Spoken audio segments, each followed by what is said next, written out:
जय सिया राम, जय जय सीताराम। YouTube चैनल के माध्यम से आजकल हम लोग चर्चा कर रहे हैं गुरु के विषय में। इससे पहले आप लोगों ने श्रवण किया गुरु बनने का अधिकार किसको है, और आज हम चर्चा में आप लोगों को बताने जा रहे हैं कि गुरु के वचन का महत्व कितना होता है। केवल गुरु बना लेना ही कल्याण नहीं है, उनके वचनों को मानना भी चाहिए। श्री राम जय जय राम, श्री राम जय जय राम। आइए चर्चा को आरंभ करते हैं। और जो लोग अभी हमारे YouTube चैनल से जुड़े ना हो, वह सब लोग हमारे YouTube चैनल से जुड़े और वीडियो को अधिक से अधिक शेयर करें, जिससे कि सब लोग लाभ ले सकें। गुरु बनाने से कल्याण नहीं होता, प्रत्युत गुरु की बात मानने से कल्याण होता है। क्योंकि गुरु शब्द होता है, शरीर नहीं। जो तू चेला देह को देह खेह की खान, जो तू चेला शब्द को शब्द ब्रह्म करमान। गुरु शरीर नहीं होता और शरीर गुरु नहीं होता। श्रीमद् भागवत में कहा गया है, इसलिए गुरु कभी मरता नहीं। गुरु कभी मरता नहीं। अगर गुरु मर जाए तो चेले का कल्याण कैसे होगा। शरीर को तो अधम कहा गया है।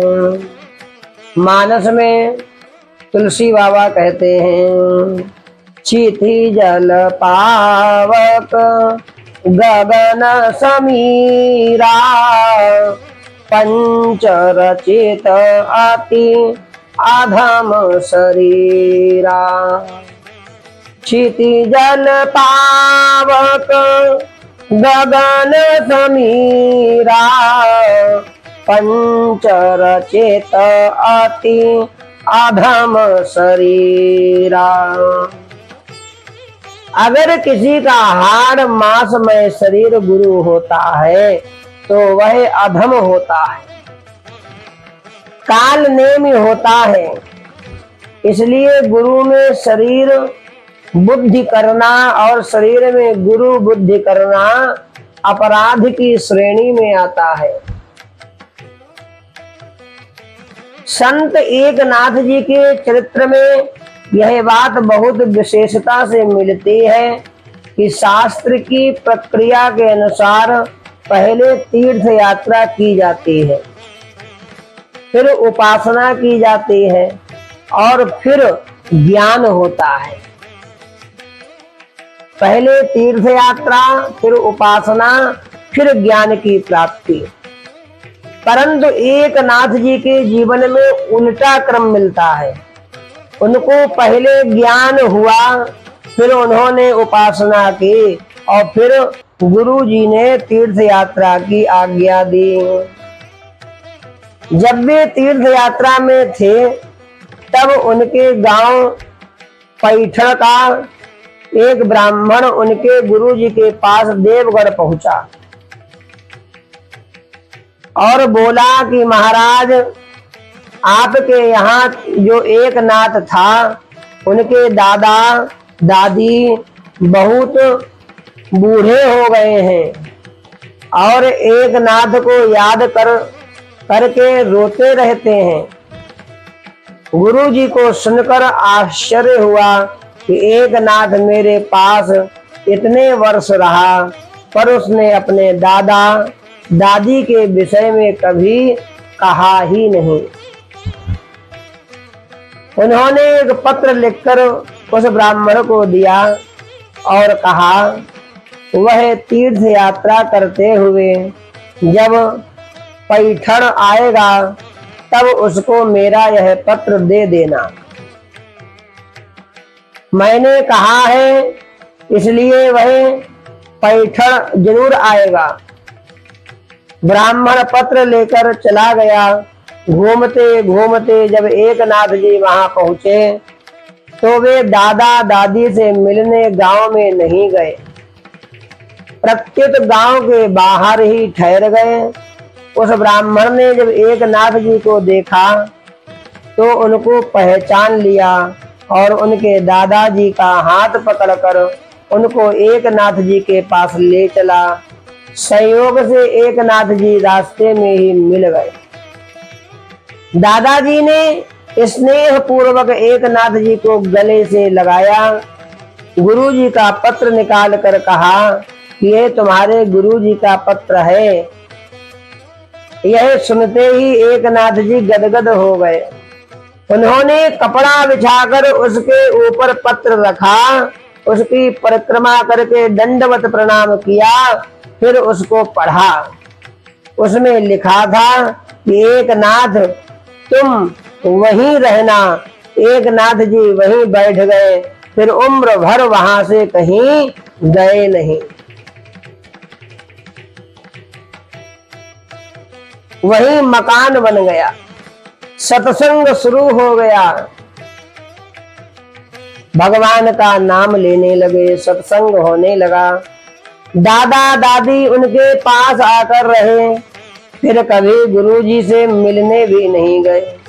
विचार करें, गुरु शरीर हुआ कि वचन हुआ?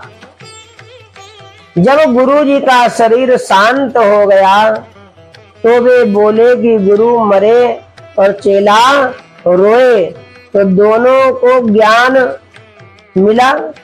दोनों को क्या ज्ञान मिला? तात्पर्य है कि गुरु मरता नहीं और चेला रोता नहीं, क्योंकि गुरु जो है वह तत्व है, शरीर नहीं है। इसलिए सभी को गुरु के वचनों का अवश्य ध्यान पूर्वक सुनना चाहिए, गुरु के वचनों पर ध्यान देना चाहिए। एकनाथ जी के चरित्र में जैसी गुरु भक्ति देखने में आती है वैसी और किसी संत के चरित्र में देखने में नहीं आती। श्रीमद् भागवत के 11वें स्कंध पर उन्होंने मराठी में जो टीका लिखी है उसके प्रत्येक अध्याय के आरंभ में उन्होंने विस्तार से गुरु की स्तुति की है। गुरु की शास्त्रों में बड़ी महिमा गाई गई है। ऐसे परम गुरु भक्त एकनाथ जी ने भी गुरु से बढ़कर उनके वचन आज्ञा को महत्व दिया। इसलिए हम सबको भी गुरु के वचन का महत्व रखना चाहिए। पर गुरु कैसा होना चाहिए? जो हमको परमात्मा से मिला दे। भगवान से लाभ उठाने की 5 बातें हैं। भगवान से लाभ उठाने की 5 बातें हैं। जप, नाम जप, ध्यान, सेवा, आज्ञा पालन और संग। नाम जप, ध्यान, सेवा, आज्ञा पालन और संग। परंतु संत महात्माओं से लाभ उठाने में 3 ही बातें उपयुक्त हैं। सेवा, आज्ञा पालन और संग। सेवा करो, आज्ञा का पालन करो और उनके संग रहो। इसलिए गुरु का नाम जप और ध्यान ना करके उनकी आज्ञा का, उनके सिद्धांत का पालन करना चाहिए। गुरु के सिद्धांत के अनुसार अपना जीवन बनाना ही वास्तविक गुरु पूजन और गुरु सेवा है। कारण कि संत महात्माओं को शरीर से भी बढ़कर सिद्धांत प्यारा होता है कि हमारा ये सिद्धांत है, और उस सिद्धांत को कौन पूरा करेगा? उसका शिष्य पूरा करेगा। सिद्धांत की रक्षा के लिए वे प्राण भी दे देते हैं पर सिद्धांत नहीं छोड़ते हैं। गुरु शरीर नहीं होता, प्रत्येक तत्व होता है। अतः सच्चे गुरु अपना पूजन ध्यान नहीं करवाते, प्रत्युत भगवान का ही पूजन ध्यान करवाते हैं कि बेटा भगवान का पूजन करो, भगवान की भक्ति करो, भगवान के नाम का जप करो, जाओ भगवान में लग जाओ। ये गुरु का तत्व है। सच्चे गुरु जो होते हैं वे सेवा नहीं करवाते हैं। सच्चे संत अपनी आज्ञा का पालन भी नहीं करवाते हैं, प्रत्युत यही कहते हैं कि गीता रामायण आदि ग्रंथों की आज्ञा का पालन करो। यदि पढ़े लिखे हो तो अध्ययन करो, शास्त्रों का अध्ययन करोगे तुम्हारा कल्याण होगा। जो गुरु अपनी फोटो देते हैं, उसको गले में धारण करवाते हैं, उसकी पूजा और ध्यान करवाते हैं, वे धोखा देने वाले होते हैं। जो केवल अपना ही नाम जप करवाते हैं, ऐसे गुरु जो हैं धोखा दे रहे हैं समाज को। और सबसे बड़ा धोखा किसको दे रहे हैं? अपने आप को दे रहे हैं। इसलिए गुरु को भी सावधान रहना चाहिए और शिष्यों को भी सावधान रहना चाहिए कि हमारा गुरु हमको किधर ले जा रहा है, किस मार्ग की ओर लगा रहा है। सावधान रहना चाहिए। कहाँ तो भगवान का चिन्मय पवित्र शरीर और कहाँ हाड़ मास का जड़ अपवित्र शरीर। जहाँ भगवान की पूजा होनी चाहिए वहाँ हाड़ मास के पुतले की पूजा होना बड़ा भारी अपराध होता है, बड़ा भारी दोष होता है। जैसे राजा से बैर करने वाला उससे विरुद्ध चलने वाला राजद्रोही होता है, ऐसे ही अपनी पूजा करवाने वाला भगवत द्रोही होता है। ये गुरु नहीं होता है, भगवत द्रोही होता है। गीता प्रेस के संस्थापक, संचालक और संरक्षक सेठ जी श्री जय दयाल जी गोयंद का से एक सज्जन ने कहा कि हम आपकी फोटो लेना चाहते हैं। तो उन्होंने कहा कि पहले अपनी जूती लाकर मेरे सिर पर बांध दो, पीछे फोटो ले लो। अपनी पूजा कराना मैं जूता मारने की तरह समझता हूँ। एक बार सेठ जी ने एक संत से पूछा कि आप पुस्तकों में अपना चित्र दिया करते हैं, अपने नाम चित्र आदि का प्रचार किया करते हैं, तो इससे आपका भला होता है या शिष्यों का भला होता है अथवा संसार का भला होता है, किसका भला होता है? इस प्रश्न का उत्तर उनसे देते नहीं बना।